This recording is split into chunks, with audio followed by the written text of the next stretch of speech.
ભર ઉનાળે બનાસકાંઠામાં પાણીની પારાયણ સર્જાઈ। અમીરગઢ તાલુકાના સોનાવડી ગામમાં પાણીની સમસ્યાથી ગ્રામજનો પરેશાન છે। વર્ષો પહેલા નલ સે જલ યોજનાની શરૂઆત તો કરવામાં આવી, ઘરે ઘરે નળ કનેક્શન પણ આપવામાં આવ્યા। આ વાતને 3 વર્ષનો સમય વીત્યો, તેમ છતાં નળ વાટે પાણી નથી આવતું। પાણી માટે બનાવાયેલા ટાંકા ખાલી છે અને કેટલાક ઘરની બહાર તો નળ પણ તૂટેલી હાલતમાં છે। ગ્રામજનોને પાણી લેવા માટે હેન્ડપંપ અથવા તો અન્ય સ્થળે જવું પડે છે।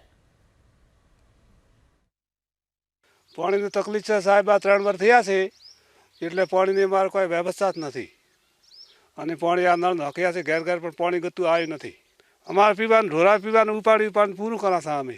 બોલો શું કરા, પાણીની ખૂબ અમારે તકલીફ છે અને હવે ઉનાળાનો અમે શું કરા, નાવા ધોવાનો, ઢોર પાવા, બકરા પાવા, પછી ક્યાંથી પાણી અમે પૂરું કરા। 3 વર્ષ થી ગયા પાણી નહીં આવ્યું। ઉપાડીને પાણી લાવવા ઢોરોને બીજારો ખૂબ તકલીફ છે। ઉપાડવા પાણી અમારે ઉનાળા દાડો કઈ જ લાવવા પાણી વરહે પણ થોડું પાણી ઓછું આવે અને ઢોરારીના વાધી ઉપાડીને પાણી અમારે લાવવું પડે। ચકલીમાં પાણી નહીં આવતું। આ 3 વર્ષ થઈ ગયા। પાણીની પરિસ્થિતિમાં એવું છે કે સાહેબ, આ સોનવાડી ગામ લગભગ 1500 થી 2000 વસ્તી ધરાવતું ગામ છે, બરાબર। પાણીની વાત કરીએ તો લગભગ યોજના તો ઘણી બધી આવી છે।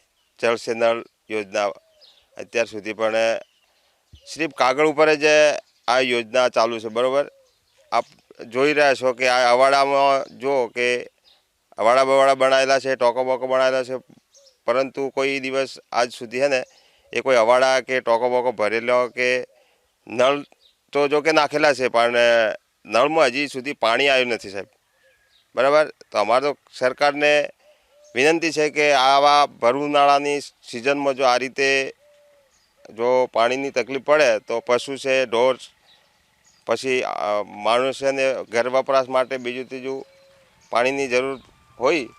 સરકારને અમારે સોનવાડી ગામ તરફથી હું વિનંતી કરું છું કે સત્વરે આ પાણીનો જે સમસ્યા છે એનું નિરાકરણ લાવે।